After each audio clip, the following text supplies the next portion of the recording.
كيختلف على الاخر في العضلات ديالو، ولكن بان كاين طقوس فرديه كيدير اللاعب في منطقه الاحماء داخل ماشي داخل الملعب، خارج الملعب في واحد المنطقه ديال الاحماء واللي فيها الطقوس ديالو.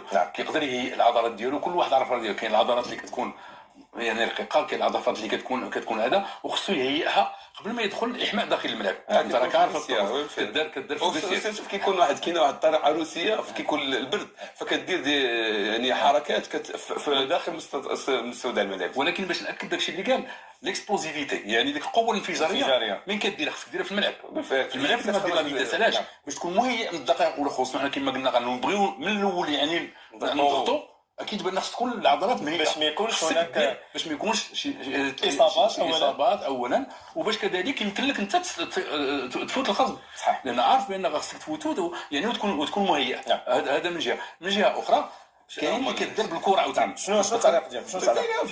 هادو كنظن انهم يعني